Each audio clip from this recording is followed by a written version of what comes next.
మంత్రపాఠः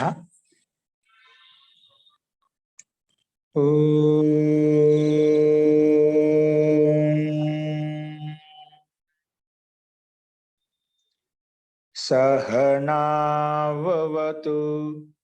सहनौ भुनक्तु सह वीर्यं करवावहै तेजस्विनावधीतमस्तु मा विद्विषावहै। ओम शांति शांति शांति।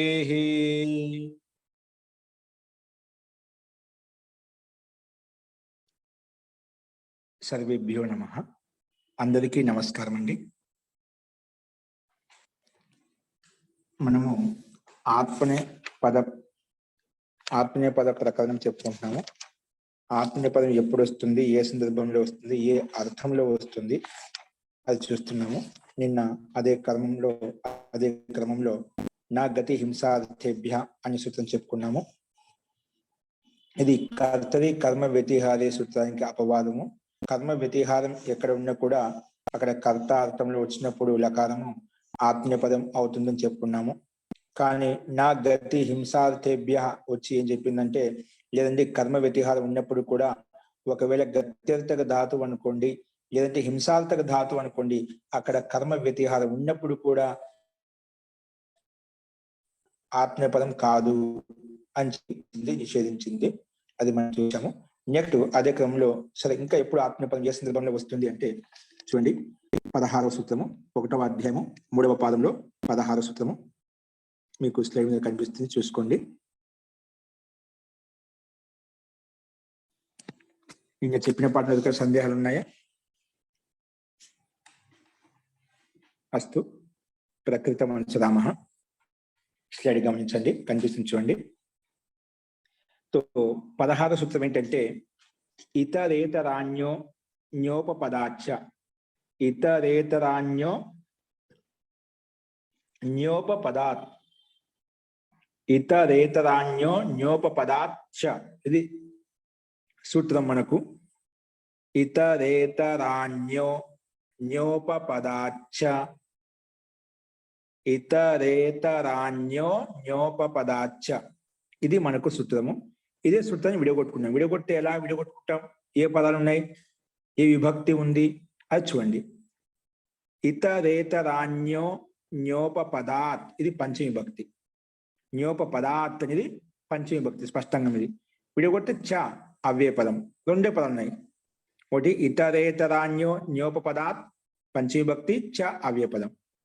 ఇక్కడ మరి సూత్రంలో ఎలా కలిసిపోయాయి, ఏ సంధి న్యోమ ప్రకారం కలిసిపోయాయంటే, తకారం పక్కన ఎప్పుడు చవర్గం వచ్చినా, తకారం పక్కన ఎప్పుడు చవర్గం వచ్చినా, చవర్గం ముందు పక్కన తకారం వచ్చి ఎక్కడ వచ్చినా కూడా ఆ తవర్గము చవర్గంగా మారిపోతుంది. తవర్గంతో ఎప్పుడు చవర్గం వచ్చినా, చవర్గంతో ముందు తవర్గం ఉన్న ఎట్లా ఉన్నా కూడా ఆ తవర్గంలో మార్పు వస్తుంది. ఏ సూత్రం ప్రకారంగా? స్తోష్చునాశ్చు అనే సూత్ర నియమం ప్రకారంగా తకారంలో ఉండేటువంటి తకారానికి చకారం వస్తుంది. అంటే తవర్గ స్థానంలో చవర్గం వస్తుంది. ఇక తవర్గంలో మొట్టమొదటి అక్షరం కాబట్టి చవర్గంలో మొట్టమొదటి అక్షరం చా వస్తుంది. అందుకే న్యోపపదాచ డబల్ చకారం వచ్చేసింది అన్నమాట. స్తోష్చునాష్టు సంధి నియమం ప్రకారం అదే కలిపి రాశాము. ఎప్పటికైనా ఋషీకృతమైనటువంటి సూత్రాలు ఏవైతే ఉన్నాయో దాదాపుగా వాళ్ళు సంధియుక్తంగా రాస్తారు, కలిపి ఉంటాయి. కాబట్టి మనకి ఇక్కడ సంధి చేసి చూసాము. అదే సూత్రాన్ని కింద పద విభాగం ద్వారా విభక్తి గుర్తించి మనం చెప్పుకుంటున్నాము స్పష్టత కోసము. చూడండి ఇప్పుడు సమాసం. ఇతరేతర న్యోపపదాత్ అంటే ఏమిటి అది మనం ఈ సమాసం ద్వారా స్పష్టంగా ఏంటో తెలుసుకుందాం. ఇతరేతరశ్చ అన్యోన్యశ్చ. ఇక్కడ 2 శబ్దాలు ఉన్నాయి. ఇతరేతరాన్యోన్యోపపదాత్లో 2 శబ్దాలు ఉన్నాయంటే కలిసి. దాని ఇతరేతరశ్చ ఒక శబ్దము, ఇతరేతరశ్చ అన్యోన్యశ్చ రెండింటి కలిపితే ఏమైపోయింది? ఇతరేతరాన్యోన్యౌ రామశ్చ లక్ష్మణశ్చ రామ లక్ష్మణౌ అలా అంటాం కదా. ఇక్కడ ఇతరేతరశ్చ అన్యోన్యశ్చ 2 కాబట్టి ఇతరేతరాన్యోన్యౌ అలా చెప్పాం. ఇతరేతరాన్యోన్యౌ ఓకేనా. తౌ ఉపపదే యస్య ఈ ఇతరేతర ప్లస్ అన్యోన్య ఉపపదౌ యస్య ఉపపదంలో ఉన్నాయి, ఉపపదం నుంచి సమీపంగా ఉన్నాయి, యస్య ఏ ధాతుకైతే ఎక్కడైతే సహా ఇతరేతరాన్యోపపద అంటాం. ఇతరేతర శబ్దము అన్యోన్య శబ్దం ఉపపదంలో ఉన్నాయి ఎక్కడైతే, యస్య యస్య ధాతు యస్య శబ్దస్య వై ఎక్కడ కుట్టివా ఎక్కడైనా కానీ ధాతువు తీసుకుంటాం ఇక్కడ. సో ఈ ఉపపదంలో ఉన్నాయి, ఇతరేతర శబ్దం ఉపపదంలో ఉన్నాయి, అన్యోన్య శబ్దం ఉపపదంలో తౌ ఉపపదే యస్య ఉపపదంలో ఉన్నాయి, యస్య ఎక్కడైతే స అది ఇతరేతరాన్యోపద, దాన్ని ఇతరేతరాన్యోపద అంటాం. ఇప్పుడు అర్థమైందా? ఇతరేతరాన్యోపద, న్యోప ఉపపద అంటే ఉపపదంలో ఉన్నాయి ఎక్కడైతే, అది ఈ రకంగా మనం సమాసం ద్వారా విగ్రహవాక్యం చెప్పి మనం చెప్పుకున్నాం. కాబట్టి తస్మాత్ ద్వంద్వ గర్భో బహు వ్రీహి, మళ్ళీ పంచమి విభక్తిలో చూపించాలి కాబట్టి తస్మాత్ ఇతరేతరాన్యోపపదాత్, ఇతరేతరాన్యోపపదాత్ అలా అవుతుందన్నమాట. అర్థమైందా? ఇతరేతర శబ్దము అన్యోన్య శబ్దము తౌ ఉపపదే యస్య ఉపపదంలో, ఉపపదం అంటే ఏమిటి? సమీపం ఉచ్చారిత పదం ఉపపదం చెప్తాం. సమీపంగా ఉచ్చరించబడదని ఉపపదం. ఏదైనా సమీపంగా ధాతువుకు సమీపంగా ప్రథమా నిర్దిష్టం సమాస ఉపసర్జన ప్రథమా విభక్తి నిర్దిష్టమైన దానికి ఉపసర్జ సంజ్ఞ పెట్టి ఇక్కడ ఉపపదం అంటున్నాం అన్నమాట. ఓకేనా? అంటే ఇక్కడ ఉపపదం సమీపంగా ఉచ్చరించే పదం కాబట్టి ఏదానికైతే దాన్ని ఉపపదం అంటాం. అవి ఏంటో మనం ఉదాహరణ చూద్దాం. ఇది ఈ విగ్రహవాక్యం కదా ఇతరేతర న్యోపపదాత్ అంటే మనం ఇక్కడ విగ్రహవాక్యం కదా కొంచెం క్లారిటీ వచ్చేసింది. రెండు పదాలు ఉన్నాయి, ఆ రెండు పదాలు ఉపపదంగా ఉన్నాయి ఏదానికైతే దాన్ని ఇతరేతర న్యోపపదాత్ అంటాము అని ఇక్కడ మనం చూసాము.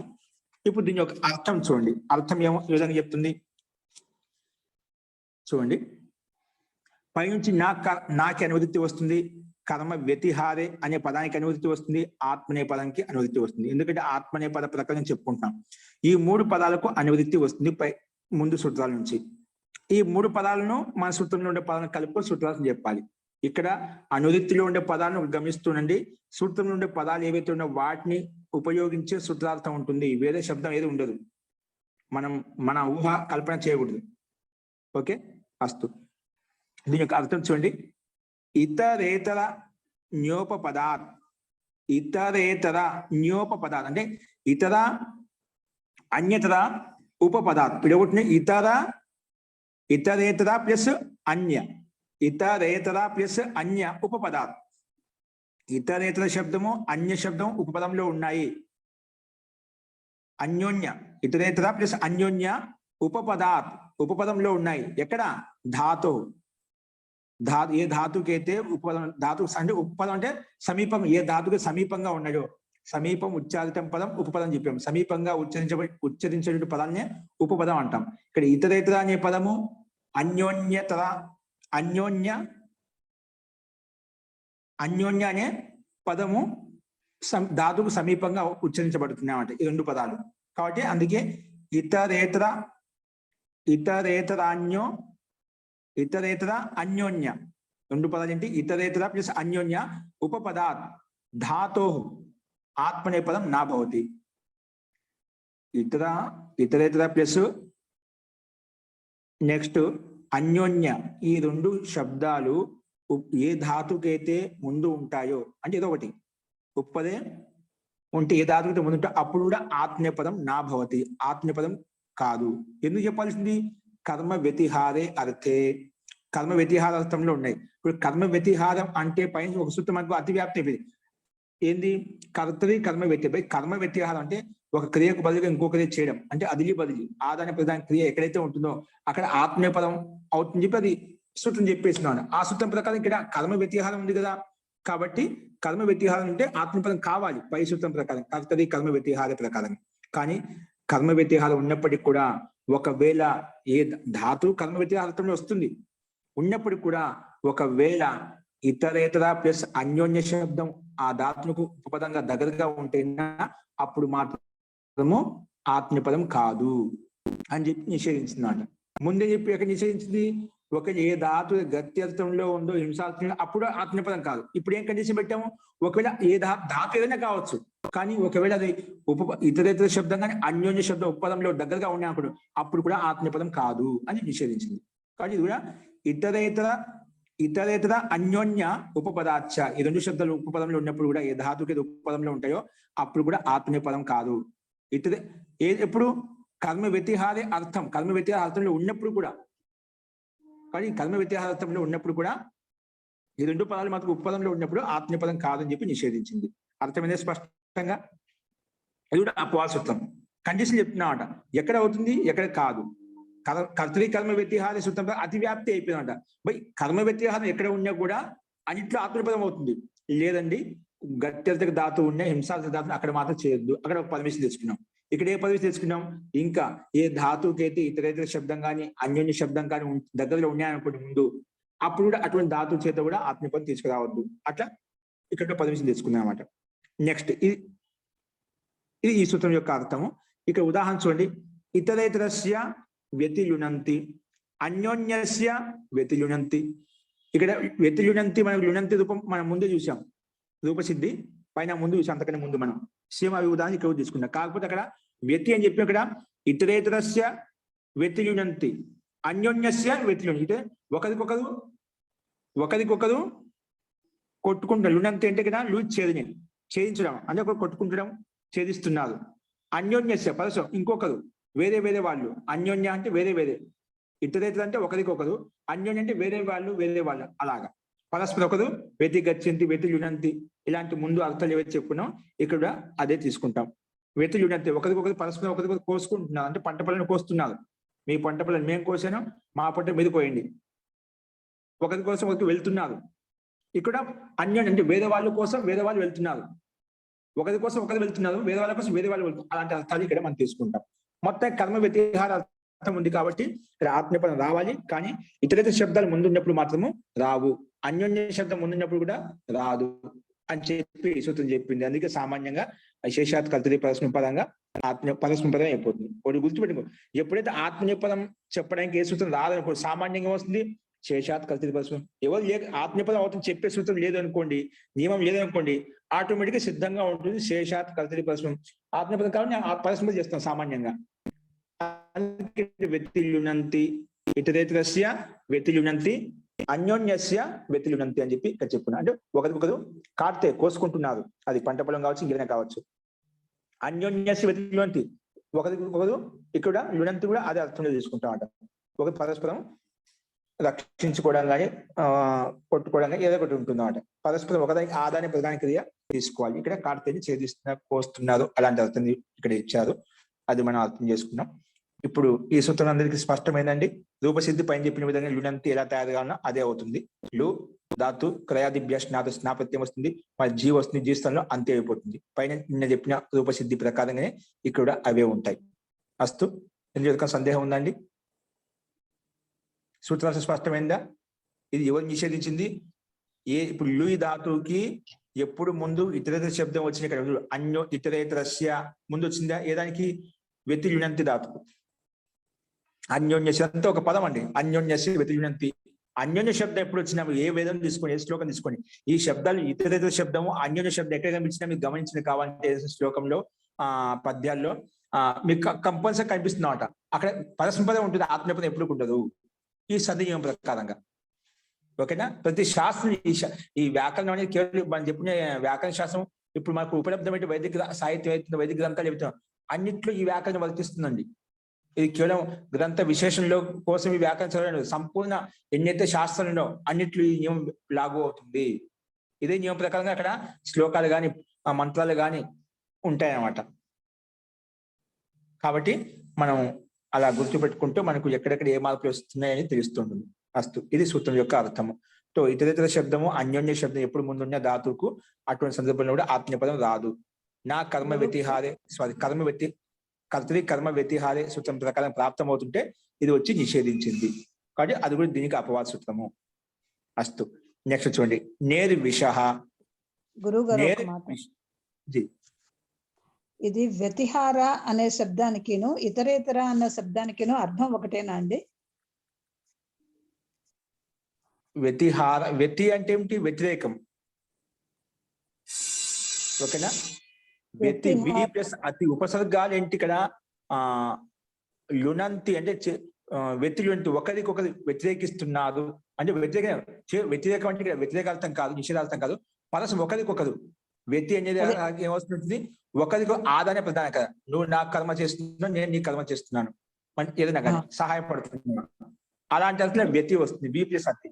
దానికి తోడు ఇంకో పదం యాడ్ అయింది, శబ్దం వచ్చిందన్నమాట. ఒకరికొకరు కోస్తున్నారు, ఇతర అన్య వేరే వేరే వేరే వేరే వాళ్ళు అలాగా. అంటే నాకు ఇతరులు అంట కదా, ఏంటండి ఇతరులు అని అంటే ఇతరులు వ్యక్తులు నంతి అంటే అర్థం ఏంటి? ఒక్కరికొకరు పరస్పరం కోసుకుంటున్నారు. కోయడం అంటే పంట పొలం కోస్తున్నారు. మీరు వచ్చి మా పంట పొలానికి వస్తే మేము వచ్చి మీ పంట పోయడం, అలా కోయటం. ఆదాయం వ్యతిహారం చేసుకుంటే పరస్పరం ఒకరికొకరు సహాయం చేసుకోవడం, అది వ్యతిహారం. ఇక్కడ ఇది కూడా ఒకరికొకరే అవుతుంది. ఇటువంటి వ్యతిహారం ఇతరుల యొక్క వ్యతిహారము, నీకు నాకు వ్యతిహారం. అట్లా ప్రతి ఒక్కరు భిన్నంగా వాళ్ళు వస్తున్నారన్నమాట. మీరు నా కోసం మీ కోసం కాకుండా ఇతరులు ఎవరు వారికి కూడా ఇప్పుడు ఒక ఒప్పందం ఉంటుంది. మేము మీ పంట పొలానికి వస్తాం, మీరు మా పంట పొలానికి కోసేస్తారు. లేదంటే ఇంకా వేరే వాళ్ళు వచ్చిన ఇతరులు వచ్చిన వారికి అలాగే ఆదాయ ప్రదాయ క్రియ ఉంటుంది. అన్యోన్య అంటే అర్థం తాత్పర్యం. ఇక్కడ అర్థం ఏంటి, వ్యతిహారార్థం ఉందా లేదా అది గమనించాలి మనం. ఒకరికొకరు పరస్పరం ఒకరు సహాయపడుతున్నారు లేదా, క్రియ అదిలి బదిలీ జరుగుతుందా లేదా, ఆదాయ ప్రదానం జరుగుతుందా లేదా, దానికి ప్రాధాన్యత, అర్థానికి ప్రాధాన్యత. ఆ అర్థం ఉందా లేదా ఈ వాక్యంలో. వ్యతిహార అనే అర్థం చాలు. వ్యతిహారం కేవలం పరస్పరం ఒకదానికి ఆదాయ ప్రధాన క్రియ, అది వ్యతిహారం. మీరు నాకు చేసేది నేను చేస్తున్నాను అలాగే. అలాగే కేవలం మీరు నేనే ఒప్పందం కాకుండా ఇతరులు కూడా ఎవరు వచ్చినా కూడా వాళ్ళు మనకు సహాయపడితే మనం వాళ్ళకి సహాయపడతాం అంట. అంటే ఇతరులు కూడా తీసుకోవచ్చు. ఇప్పుడు ఒక ఒప్పందం ఉంటుంది, మీరు వస్తే మీకు మాత్రం చేస్తాను, ఇతరులకు చేయను. ఇది కూడా ఒప్పందం ఉంటుంది, చేస్తున్నాం. మేము మీకు సహాయపడతాం, మీరు మాకు సహాయపడండి. ఇప్పుడు అక్కడ నియమం బంధించేసాం. ఇప్పుడు చెప్పినాం లేదు ఇతర అని చెప్పినప్పుడు ఇతరులు ఎవరు వచ్చినా కూడా కేవలం ఒక ఇద్దరి మధ్య ఒప్పందం కాదు, ఎక్కడైనా ఎవరైనా కూడా అందరికీ ఇది ఎవరు చేసినా కూడా వాళ్ళు నాకు సహాయం చేస్తే నేను కూడా వాళ్ళకి సహాయం చేస్తాను. అట్లా అక్కడ వ్యతిరేకత తీసుకోవాలి, కేవలం అందరికి స్మితం కాకుండా. ఇది కొంచెం క్లారిటీగా చెప్పేసింది అంటే స్పష్టత వచ్చి ఇతరేతర శబ్దం వచ్చినా కేవలం అట్లా అనుకుంటా. ఇతరేతర ఎవరికి అనుకూలంగా ఉన్న పరస్పరం ఒకరికొకరు సహాయం చేసుకుంటారు. అంటే పరస్పరం అనుకూలత లేని వాళ్ళు, సంబంధం లేని వాళ్ళు అంటే వాళ్ళకి చేయకూడదా ప్రశ్న వస్తుంది కదా. అంటే ఒప్పందం అంటే దాంట్లో రిలేషన్షిప్ ఉంటుంది. మీకు రిలేషన్షిప్ ఇద్దరికి పరస్పరం ఒకరికొకరు ఉంది కాబట్టి ఒకరికొకరు సహాయం చేసుకుంటాం. అంటే పక్కన వాళ్ళకి చేయవద్దా, అదోసం వస్తుంది. శాస్త్రం చెప్పింది వేరే, మహర్షి పాయింట్ చెప్పారు ఇక్కడ పరస్పరం ఒకరికి సహాయం చేసుకోవాలంటే మనకు సంబంధించిన వాళ్ళు సహాయం చేసుకోవద్దు. అనుకూలంగా చేసుకుంటారు, ప్రతికూలంగా వాళ్ళు చేయకూడదా, అవసరమైతే అక్కడ చేయాలి. ఇతరులు కూడా తీసుకోవచ్చు మనము. మొత్తానికి ఆదాయ ప్రధానతనే ఉండాలి, ఎవరైనా కావచ్చు, అన్యములు కావచ్చు, వేరే వేరే వాళ్ళు కావచ్చు. ఓకేనా, అది తీసుకోవాలి. అస్తు. నేరు విష. నెక్స్ట్ సూత్రం ఏంటి, 17వ సూత్రం. నేరు విష. నేహే పంచమీభక్తి ఏకవచనము, విష ఇది పంచమీభక్తి ఏకవచనం. రెండు పంచమీభక్తి ఏకవచనంలో ఉన్నాయి. సో మళ్ళీ నేరు ఎట్లయిపోయింది సూత్రం, నేహి ప్లస్ విష. ఇక్కడ శశోరు ప్రకారం అయిపోయింది. అనుబంధం లోపం చేస్తే రేపు మిగిలింది, అదే నేరు విష అయిపోయింది. ఓకేనా, నేర్ విష. ఓకేనా, ఇక్కడ సంధి నియమం ప్రకారంగా విషద్గానికి రేపం చేసి రేప స్థానంలో అనుమతులు మీద రకారం మీద నేర్ విష అయిపోయింది. వకారం కాబట్టి మనకు ఇక్కడ రేపం పైకి వెళ్ళిపోయింది అనమాట, అచ్చులేం లేవు కాబట్టి నేరు విష. ఓకే, అస్తు. ఇప్పుడు దీని అనువృత్తి వస్తుంది. ఇక్కడ మనకు ఇక్కడ ఆత్మ అనే పదానికి మాత్రం అనువృత్తి వస్తున్నాడు. ఇప్పుడు కర్మ వ్యత్యాహారం ప్రకారం సమాప్తమైంది. కర్మ వ్యత్యాహారం కాదు, ఇప్పుడు భిన్నంగా చెప్తున్నాడు. ఓన్లీ ఆత్మనే పదం. ఎప్పుడు ఆత్మనే పదం, నేరు విష అంటే నీ పురువాత్. నిశ్రుతులు నే అంటే నీ అని ఉపసర్గం తీసుకున్నాడు. నీ పురువాత్ విషధాతు. ఏ ధాతు, విషధాతు చాలా ఉన్నాయి. అందుకే విషధాతు అంటే తుదాదిగంలో ఉండే పరస్మిప ధాతు. తుదాదిగంలో ఈ ధాతును పరస్మిప ధాతు అని చెప్పామన్నమాట. అందుకే నీ పురువాత్, నీ ఉపసర్గంలో ఉన్నటువంటి విషధాతో అంటే తుదాదిగంలో ఉన్నటువంటి పరస్మిప ధాతు. ఈ ధాతు తుదాదిగంలో ధాతు పరస్మిప ధాతు. నీ పురువాత్ విషధాతో ఆత్మీయ పదం భవతి. నీ పూర్వక విషధాతు ఎక్కడ వచ్చినా అటువంటి ధాతు వచ్చేది ఖచ్చితంగా ఆత్మపదం అవుతుంది. ఖచ్చితంగా ఆత్మపది తీసుకోవాలి. పరస్పరం తీసుకోవడానికి పరస్పరం తెచ్చుకోవడానికి లేదు. ఈ సూత్రం విధి ఒక నియమం చెప్పినాడు. నీ పూర్వాత్ విషధాతు నేరు విషహ, నీ పూర్వకమైనటువంటి విషధాతు ఎక్కడ వచ్చిందో అక్కడ ఖచ్చితంగా ఆత్మనేపదం వస్తుంది. లకార స్థానంలో మనకు పరస్పర పదాలు వస్తాయి, ఆత్మనేపదాలు వస్తాయి. మొత్తం 18 ప్రత్యయాలు వస్తున్నాయి. అందులో ఏం తెచ్చుకోవాలి? నేరు విషహ, ఒక నీ పూర్వక విషధాతు ఉంటే ఖచ్చితంగా ఇక్కడ ఆత్మనేపదం వస్తుంది. అప్పుడు ఇది వస్తుందన్నమాట. లాహ పరస్పర పదం, తంగాణ ఆత్మనేపదం. రెండింటి మధ్య ఏం తెచ్చుకోవాలి? నేరు విషహ, నీ పూర్వకంగా ఉంటే అనే సూత్రం ఆత్మనేపదం భవతి. నీ పూర్వక విషధాతో ఆత్మనేపదం భవతి. ఆత్మనేపదం తెచ్చుకోవాలి. అందుకే ఆత్మనేపదం తెచ్చుకుంటాం. అందుకే నీ విషతే, నీ విషేతే, నీ విషంతే అలాగ రూపాయలు తయారవుతాయి. సూత్రం సింపుల్ గా అర్థం ఏంటండి? అంటే నివేశతే అంటే ప్రవేశించడం. విషధాతు ప్రవేశించే మామూలుగా విషధాతుకు అర్థం భిన్నంగా ఉంటుంది. కానీ నీ ఉపసర్గం వచ్చేసరికి ధాతు యొక్క అర్థం ఏ విధంగా మారిపోయింది? ప్రవేశించడము. నివేశతే ప్రవేశిస్తున్నాడు, నివేశేతే వాళ్ళిద్దరు ప్రవేశిస్తున్నారు, నివేశంతే వాళ్ళందరూ ప్రవేశిస్తున్నారు. సహ నివేశతే, తౌ నివేశేతే, తే నివేశంతే, నివిశంతే సారీ. సహ నివిశతే, తౌ నివిశేతే, తే నివిశంతే. ఇలాగా ఆత్మీయపదంలో మనం ప్రవేశించే అర్థంలో ఇక్కడ మనం తీసుకుంటే ఈ అర్థం ఎప్పుడు వచ్చినా కూడా ఖచ్చితంగా అక్కడ ఆత్మనేపదం వస్తుంది అని చెప్పి మనకు సూత్రం చెప్పింది. కాబట్టి అందుకే విషతే, విషేతే, విశంతే. లేకపోతే చెప్పకపోతే నివిశతి, నివిశత, నివిశంతి అలాగ అర్థం వచ్చేది. ఓకేనా? విశతి, విశత, విశంతి. సూత్రం చెప్పింది కాబట్టి ఖచ్చితంగా నీ పూర్వక విషధాతు ఎప్పుడు ఇచ్చినా ఖచ్చితంగా ఆత్మనేపదంలో ఉంటుంది. కాబట్టి గమనించండి, ఎక్కడైనా శ్లోకాల్లో మీరు భగవద్గీత, రామాయణ, మహాభారతం చదివేటప్పుడు ఇదే నియమాలు ఉంటాయండి. నీ పూర్వక విషధాతు ఎక్కడ కనిపించినా అక్కడ ఆత్మనేపదం ఉంటుంది, పరస్పరం ఉండడానికి వీల్లేదు. ఓకే, సో అస్తు. ఇది మనకు రూపంలో ఉండేటువంటి ఉదాహరణ అండి. అర్థం సింపుల్ గా ఉండి సూత్రంలో అర్థం నీ విష్ అంటే నీ పూర్వ విషధాతు ఆత్మనేపదం భవతి. పైనుంచి అనుమతి వస్తుంది ఆత్మనేపదానికి, ప్రకారం నడుస్తుంది కాబట్టి ఆత్మనేపదం అవుతుంది అని దీని యొక్క అర్థం చెప్పుకున్నాం. ఇక్కడ నీ ఉపసర్ग पूर्व विषधातु आत्मनेपद होता है. विषधातु धातु पाठ में परस्मै पदी पड़ी है. ఇక్కడ ఒకటి గమనించాల్సిన విషయం ఏంటంటే ఇది తుదాది గణంలో పర అని చెప్పి పరస్మై పద ధాతు. మామూలుగా తుదాది గణంలో మహర్షి పాణిని రచించిన ధాతు పాఠంలో ఈ ధాతు ఎక్కడ చెప్పబడింది? పరస్మై పదం చెప్పబడింది అన్నమాట. కానీ ఇక్కడ విశిష్ట సందర్భంలో ఒక నీపుడు విషధాతు ఉంటే అక్కడ ఆత్మపదం అవుతుంది అని చెప్పి ఇది విధానం చెప్పింది అన్నమాట. సామాన్యంగా పరస్మై ప్రాప్తం సూత్రంలో, ఎందుకంటే పరస్మైపది ధాతు అనమాట, ధాతు పట్ల అలా చెప్పబడింది. కానీ ఈ సూత్రం ఏం చెప్పింది? విషధాతు ధాతు పాఠంలో అయితే విషధాతు అనేది ధాతు పాఠంలో మహర్షి రచించిన ధాతు పాఠంలో పరస్మైపదం చెప్పబడింది. కానీ ఇచ్చే ఆత్మపదం నహి ప్రాప్తత తో ఇస్లే కహ దియా. అందుకే దీంతో ఆత్మపదం ప్రాప్తం లేదు కాబట్టి ఈ సూత్రం విధానం చేసింది. నీ ఉపసర్గం వచ్చినప్పుడు మాత్రం అది ఆత్మపదంలోకి మారిపోతుంది. మామూలుగా ధాతు పాఠం విషధాతుని ఓన్లీ విషధాతు పరస్మైపదం చెప్పబడింది.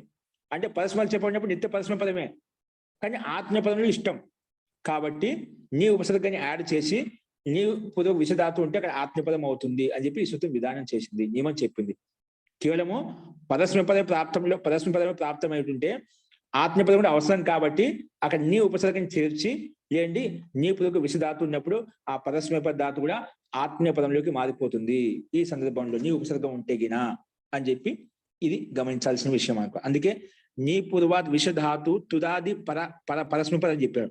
పరస్మైపద ధాతు అన్నప్పుడు ఎందుకు ఆత్మీయపదం అంటున్నాం అంటే ఇక్కడ ఓన్లీ పరస్మైపదమే ఉంది కాబట్టి ఈ సూత్రం చెప్పాల్సి వస్తున్నారు. ఆత్మీయపదం కూడా వస్తుంది. ధాతు పాఠంలో కొన్ని ఓన్లీ పరస్మైపదాలే ఉంటాయండి, కొన్ని ఓన్లీ ఆత్మీయపదాలే ఉంటాయి, అవి ఆత్మపదంలో నడుస్తాయి. కొన్ని ఓన్లీ పరస్మైపదం చెప్పిన తర్వాత ఎలా చెప్పామో ఓన్లీ పరస్మైపదంలో నడుస్తాయి. కొన్ని ఉభయ పదాలు పరస్మైపదంలో నడుస్తాయి, ఆత్మపదంలో నడుస్తాయి, రెండు ఉంటాయి అన్నమాట. ఏదైతే పరస్పరం నడుస్తుందో పరస్పరం నడవాలి.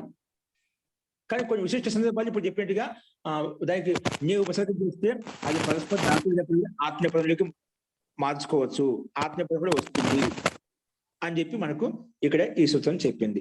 ఓకే, అర్థమైందండి? ఈ పరస్మయ ధాతు కాబట్టి ఓన్లీ పరస్మయ పదమే ప్రాప్తంగా ఉంటే ఈ సూత్రం వచ్చేసి విధానం చేసింది. నీ ఉపసర్గం పెట్టుకున్నప్పుడు మాత్రం అది ఆత్మీయ పదంలో కూడా మార్చుకోవచ్చు అని చెప్పి ఒక నియమం చెప్పింది. కాబట్టి నియమానుసారంగా ఇది విశిష్ట నియమం అన్నమాట, అపవాద సూత్రం. విశిష్ట నియమాలు వచ్చినప్పుడు సామాన్యంగా ఏ ధాతు ఏ పదంలో ఉంది చెప్పబడింది అన్నమాట ధాతు పదంలో. ఏవి ఎలా ఉండాలని చెప్పి. కొన్ని అవి మారిపోతున్నాయి అంటే విశిష్ట నియమాలు వచ్చినప్పుడు అవి మార్పులు వస్తాయి. అవి విశిష్ట నియమాలు ఎప్పుడు ఎక్కడ వస్తాయి అనేది మనకు సూత్రాలు చెప్తుంది. ఇక్కడ నేరు విషయం చెప్పింది మనకు. నీ పుదో విషదాత్తోటి ఆత్మపదం అవుతుంది అని చెప్పి. అస్తు. దీనికి రూపసిద్ధి ఏంటి మహోదయ? ఆ. ఇక్కడ తుదాది గణము వచ్చినప్పుడు దానికి ముందు నీ వస్తే అది పరస్మైపదల్లా ఆత్మనేపది మారిపోతుందని చెప్పారు. మిగతా గణాల్లో కూడా నీ ఉపసర్గ వస్తే అక్కడ కూడా ఆత్మనేపదిగానే మారిపోతుందా, లేకపోతే ఈ ఒక్క గణం వరకేనా ఇది? ఇది ఓన్లీ ఈ గణం వరకే అండి.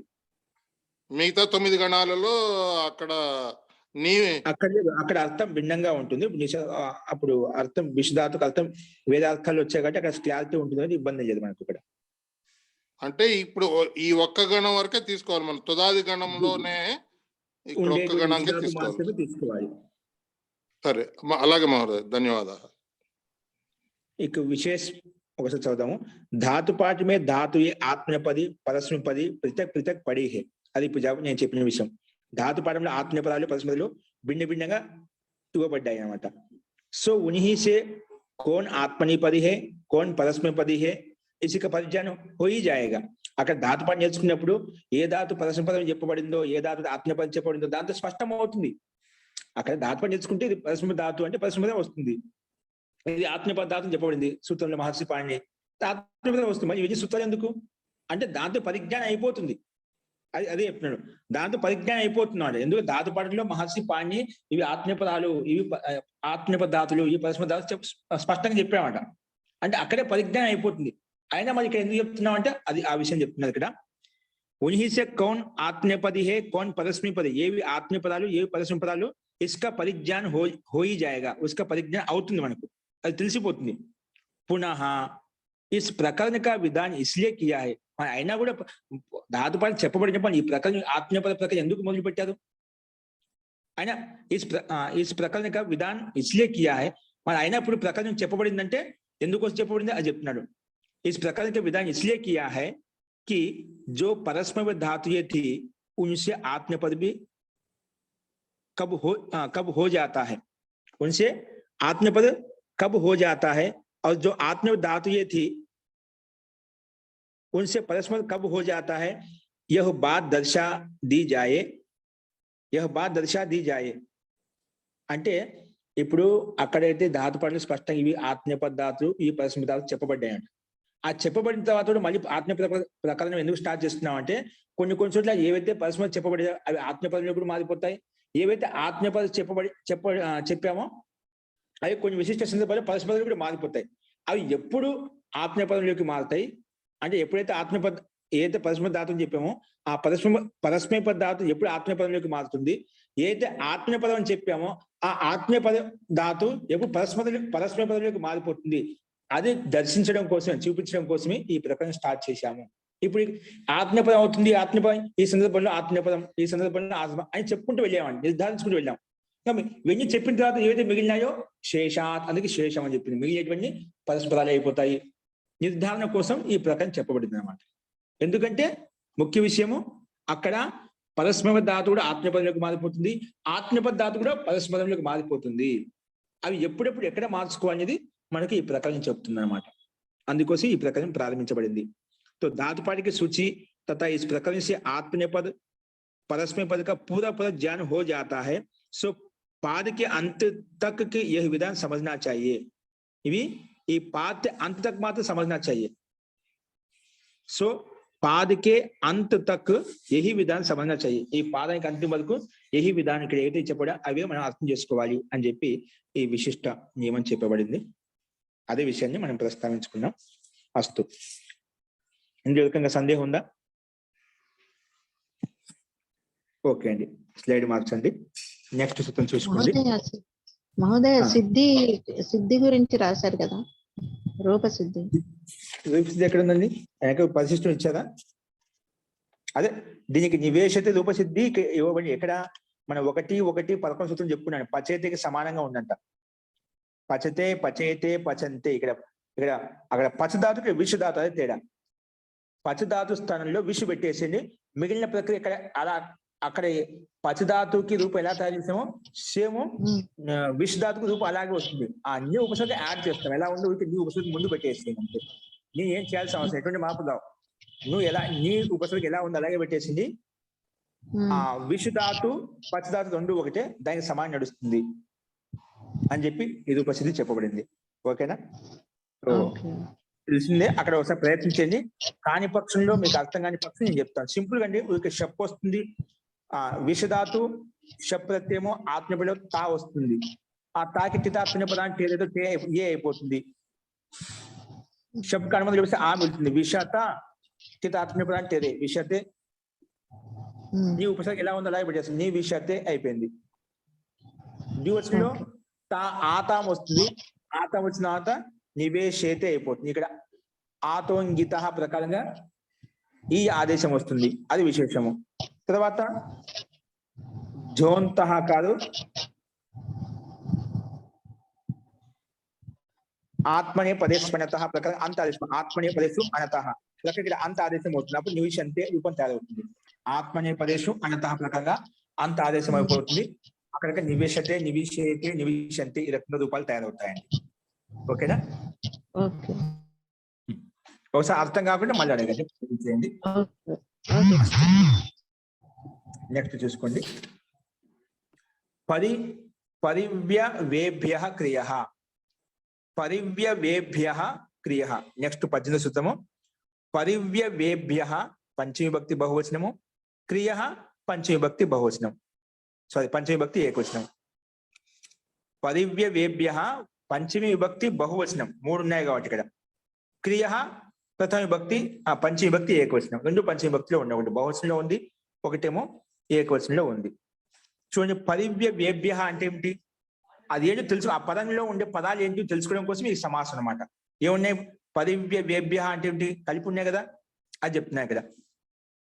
పరిశ్చ, స్లైడ్ మార్చండి.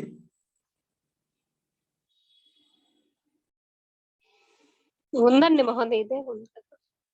ఓకే అండి. చూడండి, పరిశ్చ ఆ పరివ్యవేభ్య పదాన్ని విడగొట్టున్నాయి ఇక్కడ.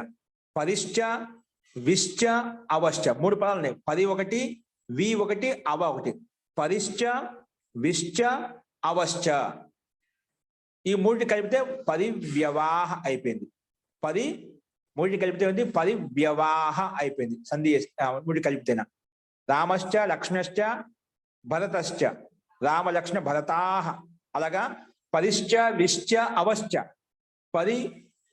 పదిలో ఉండే ఈకి పక్కన వీకి సంధి చేశాం. పరివ్య అయిపోయినమాట.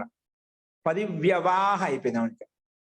10లో ఉండే ఇకారము పక్కన ఉండే వకారము. పరిశ్చ, విశ్చ అని చెప్పాను కదా. ఎక్కడైపోయింది? 10లో ఉండే ఇకారం. పది, వి, అవ. విలో ఉండే ఇకారానికి అవలో ఉండే అకారం. ఇది నుంచి మధ్య సంధి చేసింది ఈకోనిచ్చి. విలో ఉండే ఇకారానికి అవలో ఉండే అకారం పక్కన ఉంటే ఇది నుంచి మధ్య సంధి అయిపోయింది. అంటే ఈకి యా అయ్యేసరికి పరివ్యవ అయిపోయింది అనమాట. పరివ్యవ. ఓకే, అస్తు. పరివ్యవాహ తేభ్య పరివ్యవేభ్య. తేభ్య ఈజ్ ఈక్వల్ టు పంచమి విభక్తికి మార్చలేదు కాబట్టి తేభ్య అని చెప్పినాం. తస్మాత్ తాభ్యాం తేభ్య. తేభ్య పరివ్యవేభ్య. అర్థమైందా?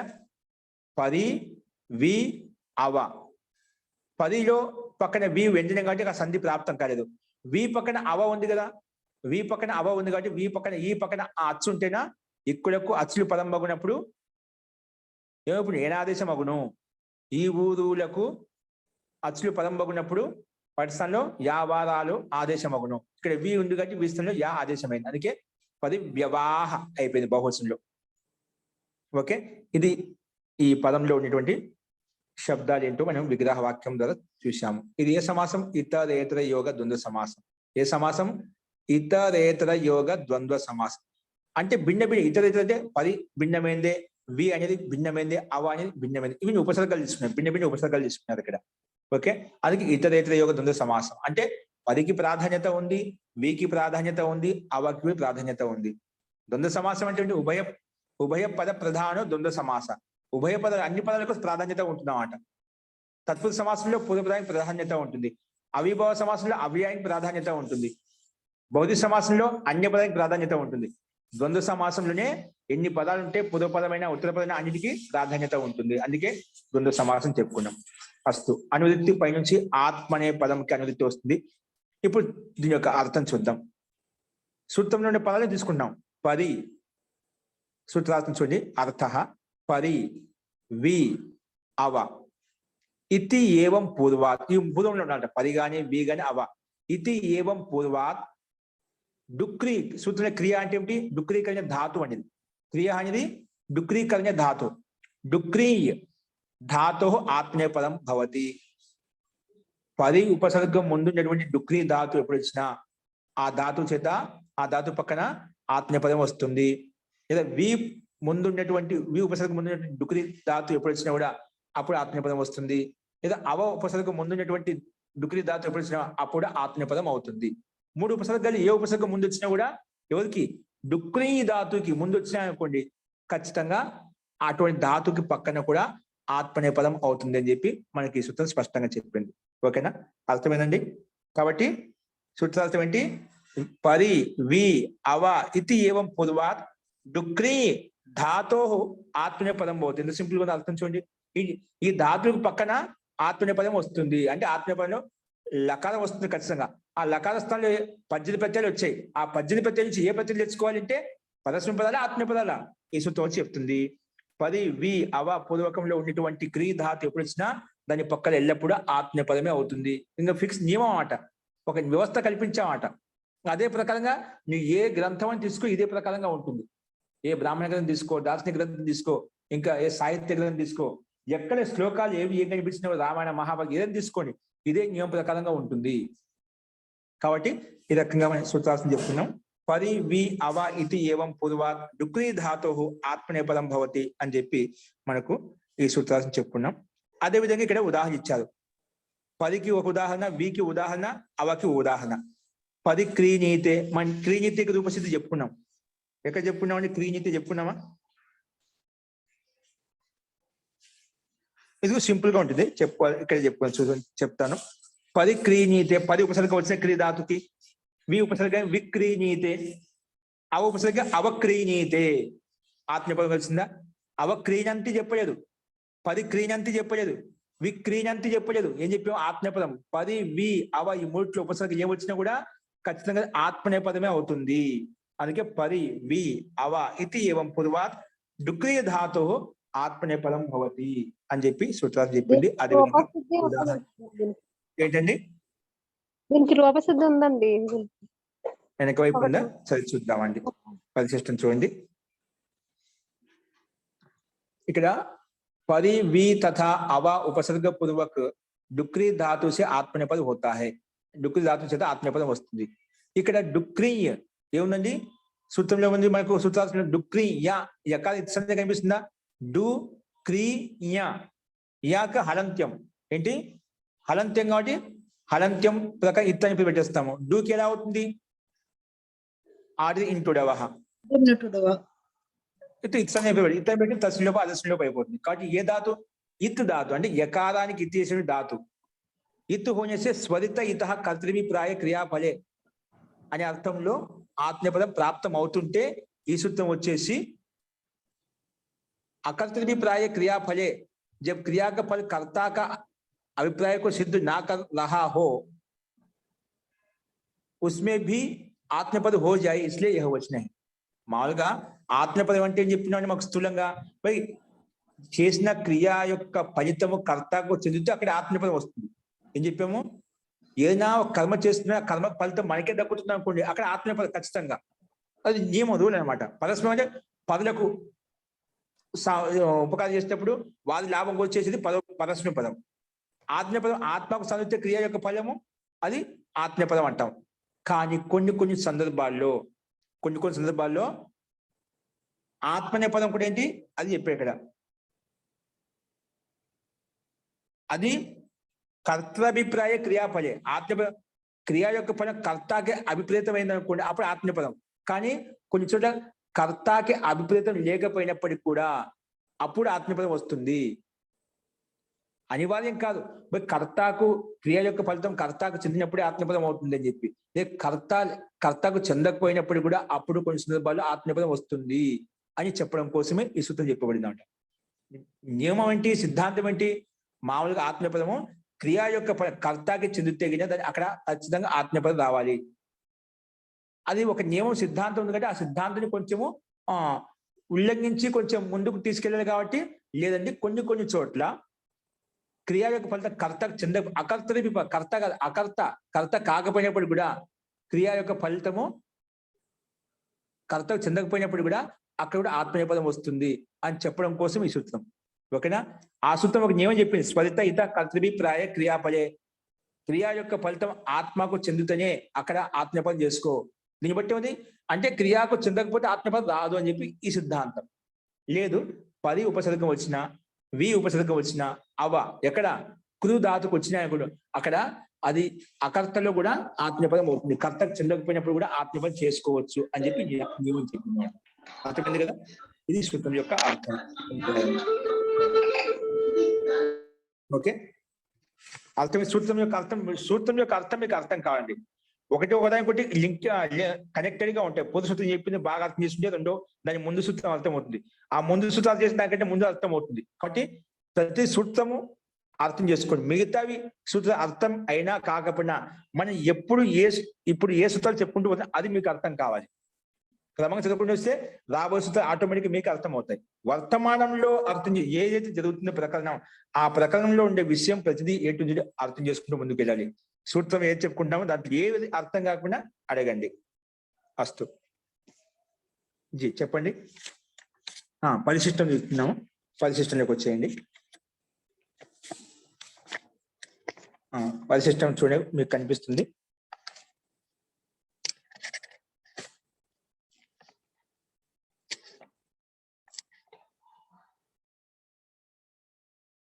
ఓకే,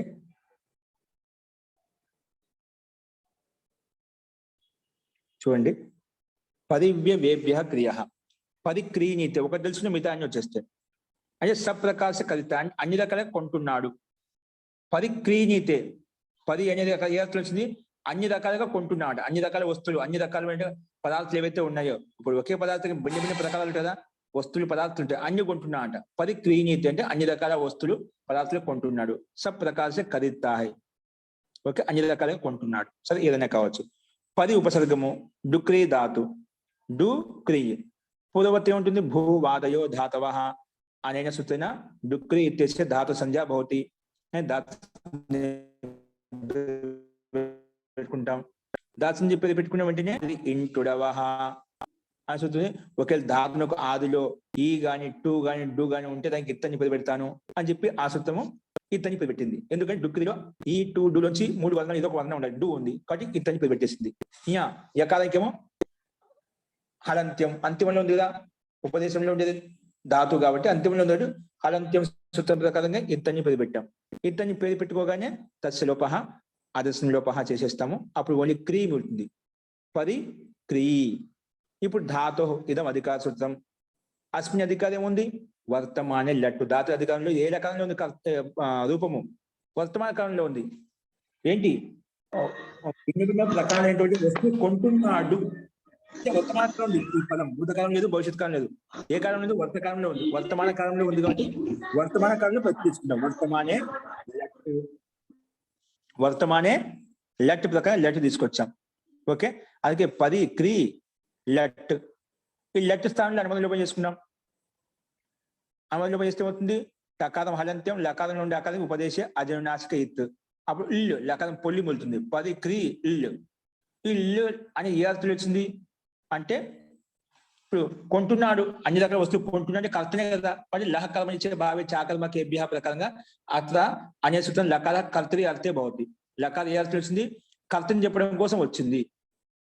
సో కర్తని చెప్పడం కోసం వచ్చింది కాబట్టి కర్తార్థంలో ప్రత్యయాలు వచ్చాయి. ఏ ప్రత్యయాలు వచ్చాయి? ఆ లాస్తావన్ లకారం కర్తార్థంలో వచ్చింది. సో బాగానే ఉంది. ఇప్పుడు కర్తలు ఏ ప్రత్యయాలు వస్తాయి అంటే లస్య ఇదం అధికార సూత్రం. అస్మిన్ అధికారి, ఈ లస్య అధికారంలో ఉన్న తిప్ తస్ జీ సిప్ తస్ థామి వస్ మస్ ఇవన్నీ మొత్తం 18 ప్రత్యయాలు వచ్చాయి. ఈ 18 ప్రత్యయాలు రాగానే వెంటనే ఏమైపోయింది?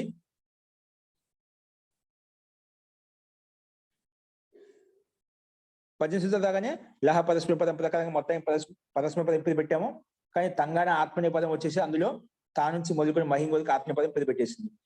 పేరు పెట్టినప్పుడు ఏం తెచ్చుకోవాలి? ఇప్పుడు నిశ్చయం కాలేదు, రెండు ఉన్నాయి, ఏం తెచ్చుకోవాలి అన్నప్పుడు ఇక్కడ స్వరిత ఇత కర్తృభిప్రాయ క్రియాపలే అని సూత్రం వచ్చింది. ఏ ధాతువులు అయితే యకార ఇతి చేశామో అటువంటి ధాతువుకి పక్కన ఆత్మపదం అవుతుంది. ఇత్ స్వరిత ఇత స్వరిత కానీ ఎక్కడ స్వరిత ఉందో అంటే ఎక్కడ స్వరిత ఇత్ అయిపోయిందో, ఇక్కడ యా చర్చ యా ఉంది కదా, అక్కడ స్వరితం కానీ ఇత్ అయిపోయిందో, లేదా ఇత్ స్వరిత ఇత స్వరితం కానీ యకారం ఇత్ కానీ ఎక్కడైతే అవుతుందో అటువంటి ధాతువుకి పక్కన ఆత్మపదం వస్తుందని చెప్పి ఆ సూత్రం చెప్పింది. కానీ దానికి అపవాసూత్రం లేదండి, అది కర్తలో వస్తున్నాడు. ఎప్పుడు కర్త యొక్క క్రియ యొక్క ఫలితం కర్తకు చెందిన వస్తుందన్నమాట. ఇక్కడ ఈ సూత్రం చెప్పింది లేదండి, ఇక్కడ క్రియ వల్ల కర్తకు చెందడం లేదన్నమాట. అయినప్పటికీ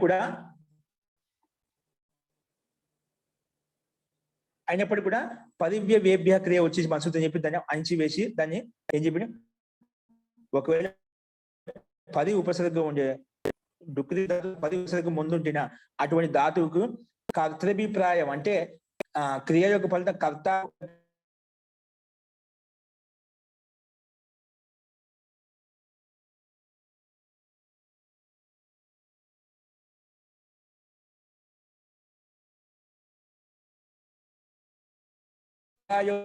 ఫలితం కర్తకు చెందితే ఖచ్చితంగా ఆత్మనే పదమే చేయాలి ఈ సిద్ధాంతం.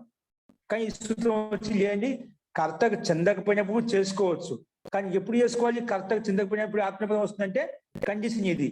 10 డుక్రి ధాతుకి 10 ఉపసర్గం ఉండాలి, వి ఉపసర్గం ఉండాలి, లేదా ఆ ఉపసర్గం ఉండాలి. ఓన్లీ క్రీ ధాతుకి, మిగిలిన ధాతుకి కాదు, మళ్ళీ పర్మిషన్ ఇది. చాలా ధాతులు ఉన్నాయి, ఓన్లీ క్రీ ధాతుకి మాత్రమే ఈ పర్మిషను. మిగిలిన అన్ని చోట్ల ఎక్కడైతే క్రియా యొక్క ఫలితం కర్త చెందుతూనే ఆత్మపదం అవుతున్నమాట. కానీ ఇది ఒక్క చోట పర్మిషన్ తెచ్చుకుంది. ఏంది? ఒకేలా కర్తకు చెందకపోయినప్పటికీ కూడా వి ఉపసర్గము అవ ఉపసర్గం 10 ఉపసర్గం ఉంటే డుక్రి ధాతునకు అక్కడ ఆత్మపదం వస్తుంది అని చెప్పి ఈ సూత్రం ప్రకారంగా ఆత్మపదం తా ప్రత్యయం తెచ్చుకుంటాం. తా ఆతాం జా ప్రకారం తా వచ్చిందన్నమాట. అందుకే 10 క్రీ తా లకార స్థానంలో జా ప్రత్యయం వచ్చిందన్నమాట. ఇప్పుడు జా ప్రత్యయం వచ్చిన జా అనేది సాధారణ ప్రత్యేక తింగ్ స్థితి సాధారణం తింగుల్లో ఉంది కదా, సాధారణ పేరు పెట్టుకుంటాము. సాధారణ పేరు పెట్టగానే కర్తరిష ప్రాప్తం అవుతుంటే దానికి అపవాసూత్రము ఏంటి? ఇది క్రయాదిగణంలో ఉండే ధాతు కాబట్టి క్రయాదిభ్యాష్ణ అనే సూత్రం వచ్చిందంట. షప్ను బాధించి దానికి అపవాసూత్రం క్రయాదిగణంలో ధాతు ఉంది కాబట్టి షప్ కాకుండా క్రయాదిగణ పఠితేభ్య ధాతుభ్య స్నా ప్రత్యయో భవతి ధాతోహు సాధారణకే ప్రత్యయ పరతః. కాబట్టి ఇక్కడ క్రయాదిగణంలో ఉండే ధాతు క్రీ ధాతు దాని పక్కలో స్నా ప్రత్యయం. మహోదయ జీ దీనికి ఏకవచనంలో వస్తుంది కదా, ఆత్మనేపది ఏకవచన తింగ్ ప్రత్యయం వస్తుంది కదా. ఆత్మనేపది తింగ్ ప్రత్యయం వస్తుంది, తింగ్ వచ్చింది కదా. మీరు జా అన్నారు, జా కాదు కదా, తా కదా. ఓకే, బహువచనం చెప్పాను బై మిస్టేక్ అండి. ఆత్మ ఏకవచనం తా ఆతాం జా తా వస్తుందండి. ఓకే, తో తా వస్తుందండి. ఇప్పుడు 10 క్రీనీతే కదా మనకు, అంటే బహువచనంలో ఆ జావు తెచ్చుకో. 10 క్రీనీతే ఇక్కడ ఇవ్వలేదు. 10 క్రీనీతే 10 క్రీనీయేతే 10 క్రీనీయంతే అలాగ మారిపోతుంది. మనకి ఇచ్చిన ఉదాహరణ చూద్దాం. ఇప్పుడు రూపాలు కూడా అలా తయారవుతాయి. ఇక్కడ తా తెచ్చుకుంటామండి. ఓకే, సో ఇది సాధారణ ప్రత్యయమే కాబట్టి ఈ సాధారణ ప్రత్యయం పక్కన ఉంటే క్రయాదిభ్య స్నా వచ్చేసి ధాతుకి పక్కన అంటే క్రియ ధాతుకి పక్కన స్నా వికరణ ప్రత్యయం వచ్చింది అన్నమాట. ధాతుకి ప్రత్యయానికి క్రియ ధాతు తా అనే ప్రత్యయానికి మధ్యలో వచ్చింది కాబట్టి వికరణ ప్రత్యయం అంటామండి. ఓకేనా? సో ఈ స్నా ప్రత్యయం రావాలని కూడా ఖచ్చితంగా సార్ధాతుక ప్రత్యయం ఉండాలండి. కర్తరి సార్ధాతుక ప్రత్యయం ఉంటేనే వస్తుంది అన్నమాట. ఇది లకారం కర్తలో వచ్చింది, అది దానికి సార్ధాతుక పేరు పెట్టాము. 2 లక్షణాలు ఉన్నాయి కాబట్టి అది పక్కన ఉంది కాబట్టి ముందుండే ధాతుకి పక్కన ప్రత్యయ పరస్థితి ప్రకారంగా ధాతుకు పక్కనే వచ్చి కూర్చుంది, అంటే దీని మధ్యలో కూర్చుంది. ఆ రకంగా అందుకే వికరణ ప్రత్యయం అంటాం. ధాతువునకు ప్రత్యయానికి మధ్యలో వచ్చే ప్రత్యయాన్ని వికరణ ప్రత్యయం అంటాం.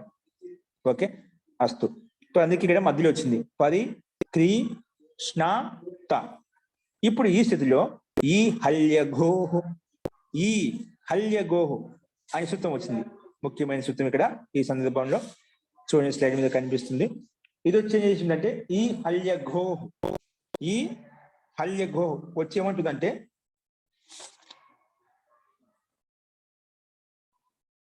చూడండి స్లైడ్ మీద కనిపిస్తుంది. ఘూ సంజ వర్జితానాం ఘూ వర్జితానాం స్నాంతానాం అంగానాం అభ్యస్థానాం చ ఆతః స్థానే ఈకారాదేశో భవతి. ఘూ వర్జిత ఘూ అంటే ఏమిటండి?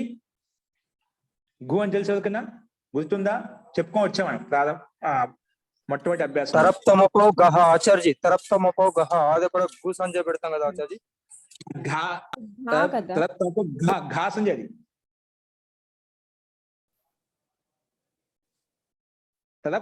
తమపోకి ఘా సంజయ్ అది. ఘూ ఎవరు పెడతారు? నా ఝలవ్ అనుకుంటాను. నా ఝలవ్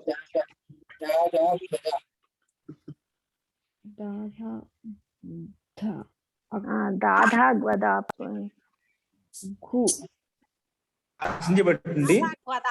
దాదా గదాప్ వచ్చేసి అదాప్ వద్ద ఘూ సంజయ్ పెడుతున్నాం. ఓకేనా? దాదా గదాప్ అదాప్ వద్జేత్వ దాదాతో ధాదాతో డేట్ పని అక్కడ మొత్తం 6 దాదులు వస్తాయి. హృదయ దాని హృదయ ధారణ పోషణ డేట్ పాని దేంగ రక్షణే అలాగా మొత్తం 6 ధాతులకు ఇది ఘూ సంజయ్ పెడుతుంది. ఓకేనా? ఆ ధాతు ఘూ వర్జిత ఆ ధాతును వదిలిపెట్టి దాదా గోదాప్తో ఏ ధాతువు ఘూ అని పేరు పెట్టామో ఆ ధాతును వదిలిపెట్టి స్నాంతానాం అంగానం ఎక్కడైతే స్నా తీసుకొచ్చామో ఏం తీసుకొచ్చాము? స్నా. ఎక్కడైతే స్నా తీసుకొచ్చామో ఆ స్నాంతానం అంగానం స్నా ఇప్పుడు క్రయాదిభ్య స్నా తీసుకొచ్చాం కదా. క్రయాదిగంలో ధాతుగా దాని పక్క స్నా ప్రత్యయం వస్తుంది. స్నాంతానం అంగానం స్నాంత అంగమేనా? ఏదాని దృష్టిలో అంగము? తాప్రత్యయం దృష్టిలో ఇది అంగం అయిపోతుంది. తాప్రత్యయం పక్కన ముందు మొత్తం అంగం అయిపోతుంది. అప్పుడు స్నాంత అంగం అయిపోతుంది కదా. కాబట్టి స్నాంతానం అంగానం అభ్యస్థానం చ ఎక్కడైతే అభ్యస్థాన్ని పేరు పెట్టామో ఇక్కడ అభ్యస్థాన్ని పేరు పెట్టలేదు కాబట్టి మనకు ఆ కండిషన్ అవసరం లేదు. ఒక కండిషన్ ఏదో ఒకటి ఉండాలి.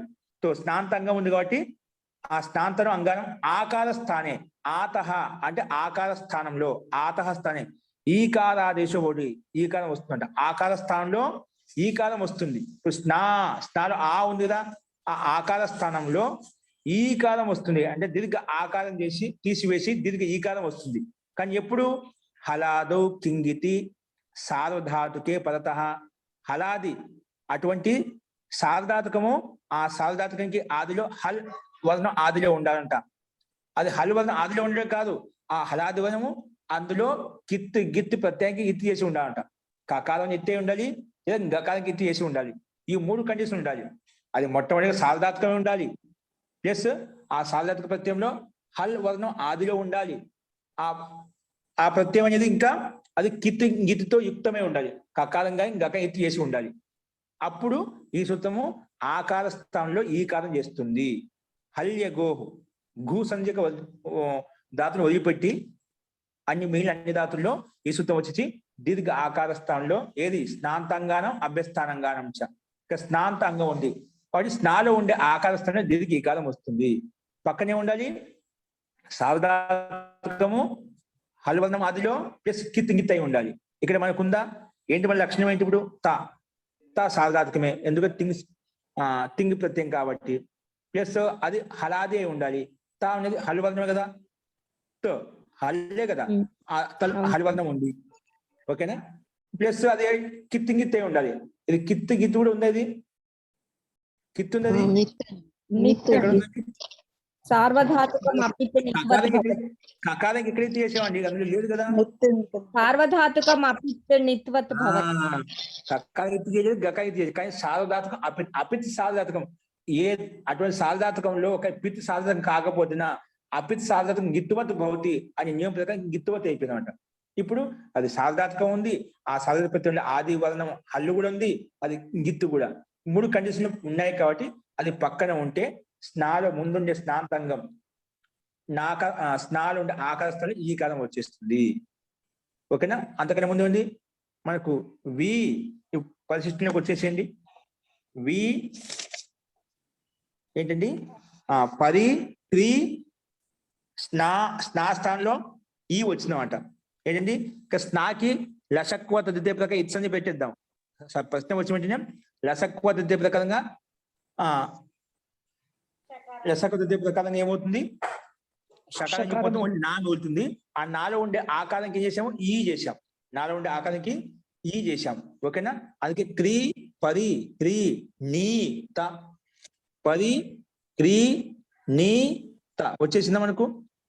ఇప్పుడు స్నాలో ఉండే ఆ దీర్ఘ ఆకారానికి ఇప్పుడు స్నాన్యం కదా, నా ఆకార స్థానం ఈకార దేశం అని చెప్పింది స్పష్టంగా. అందుకే అలుంకేసి నియమం ప్రకారంగా అంతిమ ఆకార స్థానంలో ఈకారం వచ్చేసింది. ఆకార స్థానంలో దీర్ఘ ఈకారం వచ్చేసింది. ఓకే, అందుకే పరి క్రీ నీ త వచ్చేసింది. ఇప్పుడు ఈ స్థితిలో క్రియలో రేపం ఉంది కాబట్టి ఆ రేపానికి పక్కలో నకారం వస్తేనా వెంటనే అనా అయిపోతుంది. ఎప్పుడు డైరెక్ట్ దొరికితే. ఓకే, డైరెక్ట్ గా లేదనుకోండి, అప్పుడు మధ్యలో ఉన్న రేపానికి నకారానికి మధ్యలో ఈ అడ్డంగా ఉంది, అది అట్టు ప్రత్యాహారం వస్తుంది. అందుకే అటు కుప్పాంగం వ్యవాయేపి ప్రకారంగా రేపానికి నకారానికి మధ్య వేరే వర్ణ అడ్డంగా వ్యవధానంగా ఉన్నాయనుకోండి నత్వం కాదు. కానీ కొన్ని వర్ణాలు ఆప్షన్స్ ఉన్నాయన్నమాట. ఏ ఆప్షన్స్? అట్టు ప్రత్యాహారం నుండి వర్ణాలు కానీ, కవర్గం కానీ, పవర్గం కానీ, ఈ వర్ణాలు ఉంటే గిన మధ్యలో రేపానికి నకానికి ఆయన ఇబ్బంది లేదు. అక్కడ కూడా నాకే అనా చేసుకోవచ్చు. ఇక్కడ మనకి ఉంది అట్టు ప్రత్యాహారంలో ఉండే ఈకారం క్రి క్ రా ఈ ని అంటే రేపానికి నీకి మధ్యలో ఈకారం అడ్డంగా ఉంది, వ్యవధానంగా ఉంది. అని అట్టు ప్రత్యాహారంలో వస్తుంది కాబట్టి అట్టు ప్రత్యాహారంలో వర్ణాలు ఏ వచ్చినా మధ్యలో ఇబ్బంది లేండి, అక్కడ నాకు నత్వం చేసుకోవచ్చు అని చెప్పింది. అటు కుప్వాంగ్ నుమ్ వ్యవాయేపి. కాబట్టి వ్యవధానం ఉన్నప్పుడు కూడా నీలో ఉండి అనా చేస్తే క్రీణీ అయిపోయింది. పక్కన త క్రీణీత టిత ఆత్మనే పదానాం తేరే. ఆత్మనే పదంలో వచ్చిన ప్రత్యయం ఎటువంటి ప్రత్యయం? టిత్ ప్రత్యయం. అంటే లట్ లకార స్థానంలో వచ్చింది కాబట్టి టిత్ ప్రత్యయం. లట్ టకారం ఇతి చేసాం అంటే టిత్ లకార సంబంధి ఆత్మీయ పద ప్రత్యయం. గిత్ లకారం కూడా ఉంది. అది గిత్ లకార స్థానం వచ్చిన తా గిత్ లకారం ఆత్మీయ పద తా వస్తున్నాడు, అక్కడ తీసుకోవద్దు. అది టిత ఆత్మీయ పద అంటేరే. టిత్ లకార స్థానంలో వచ్చి అంటే లట్టు గానీ లిట్టు గానీ లుట్టు గానీ లిట్టు గానీ లంగు లింగు లుంగు లింగులు అక్కడ ఈ సూత్రం పనిచేయదు. ఆత్మీయ పదాన్ని ప్రత్యయం వచ్చినా కూడా పనిచేయదు. అదే టిత ఆత్మనే పదానం, ఆత్మనే పదంలో వచ్చిన ప్రత్యయం అయితే ఉందో అది టిత్ లకార సంబంధి లకారం ఏంటిగినా టిత్ లకార సంబంధి ఆత్మీయ పద ప్రత్యయం ఏంటో ఆ ప్రత్యయానికి ఏం చేస్తుంది సూత్రము? తేరే. టీ భాగానికి ఆత్మీయ పదంలో ప్రత్యయం ఏదైతే ఉందో ఆ ప్రత్యయానికి టీ భాగం అంటే టీ భాగం అంటే అచోంత్యాలకి అచ్చుల్లో అంతిమ అచ్చు ఏదైతే ఉందో ఆ అంతిమ అచ్చుకు తేరే టీ భాగం ఏ చేస్తుంది అంటే ఇక్కడ తాలో ఉండే ఆకారం కదా అంతిమక్షరము, అంతిమచ్చు అచ్చుల్లో అంతిమచ్చు దానికి టీ అని పేరు. తా ఉండే ఒకటే అచ్చు ఉంది, అదే అంతిమంలో ఉంది, దానికి టీ అని పేరు పెట్టాం. అది టీ స్థానానికి టీ వర్ణానికి ఏ కాలం వచ్చేసింది అన్నమాట. అందుకే ఆకు ఏ చేస్తే పది క్రీణీత అనేది ఏక మార్పు పది క్రీణీతే ఇది రూపం భవతి. ఓకేనా? అలాగే విక్రీణీతే వి ఉపసర్గం పెట్టుకుంటే విక్రీణీతే అమ్ముతున్నాడు. అవ ఉపసర్గం పెట్టుకుంటే అవక్రీణీతే కొంటున్నాడు. ఇక్కడ అవక్రీణీతే కొంటున్నాడు చూడండి. అవ ఉపసర్గం వస్తే కొంటున్నాడు, అవక్రీణీతే. సేమ్ క్రీణీతే సేమ్ సమానంగా ఉపసర్గం మార్చుకుంటాం. ఈ రకంగా రూపాలు మనకు సిద్ధిస్తాయండి. అస్తు ఎందుకు సందేహం ఉందా? ఈ రకంగా రూపసిద్ధి మనం అర్థం చేసుకోవాలి. ఓకేనా? సో ముఖ్యంగా మన ప్రకృతి శుద్ధి ఎక్కడ వినియోగించబడింది? స్వరిత ఇత కర్తృభి ప్రాయ క్రియాపలే. క్రియ యొక్క ఫలితం కర్తకు చెందితే ఆత్మపదం అవుతుంది అని చెప్పింది. ఆ నియమం ప్రకారం ఇక్కడ ప్రాప్తం కాలేదు ఆత్మపదం. ఇది ఎందుకంటే కర్త క్రియ చెందడం లేదు. పరస్పరం ప్రాప్తం అవుతుంటే వెంటనే వచ్చి లేదు పది వి అవ ఈ ఉపసర్గాలు ఉన్నప్పుడు కూడా మనం ఆత్మపది చేసుకోవచ్చు, కర్తకు చెందకపోయినా ఇబ్బందిగా చేసుకోవచ్చు అని చెప్పి ఈ సూత్రం విధానం కల్పించింది అన్నమాట. కర్త కాకపోయినా కూడా ఫలితము ఆయన పర్వాలేదండి ఆత్మపద ప్రతిని తెచ్చుకోవచ్చు అని చెప్పి విధించింది అన్నమాట. ఓకేనా? కాబట్టి కొంతమంది మీరు మనం రచనావాదకం చెప్పుకునేటప్పుడు ఇక్కడ ఈ ధాతు ఆత్మీయపదంలో ఇక్కడ కర్తకి ఎలా చెందుతుంది కొంచెం కన్ఫ్యూజ్ అవుతుంది. ఆత్మకు ఈ కర్మ చేసినాం ఖచ్చితంగా ఆత్మకి చెందుతూనే ఇది ఆత్మీయపదం చెప్పారా? ఇప్పుడు ఇక్కడ ఎలా వస్తుంది? మరి అమ్ముతున్నాడు కొంటున్నాడు అంటున్నాం.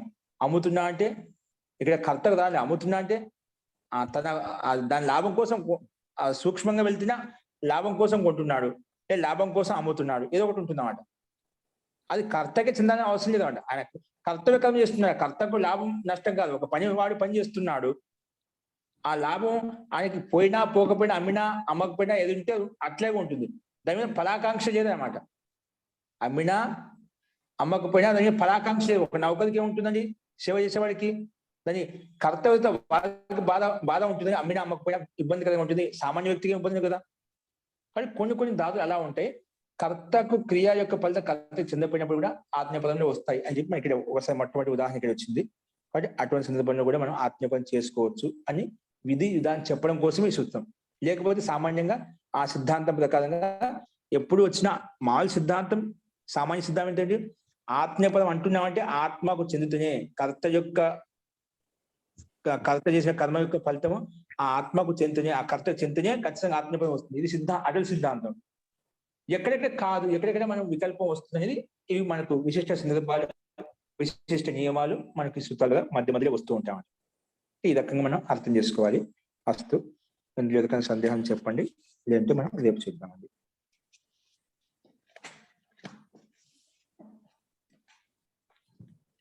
ఓకే అండి, అస్తు. మంత్రపాఠ.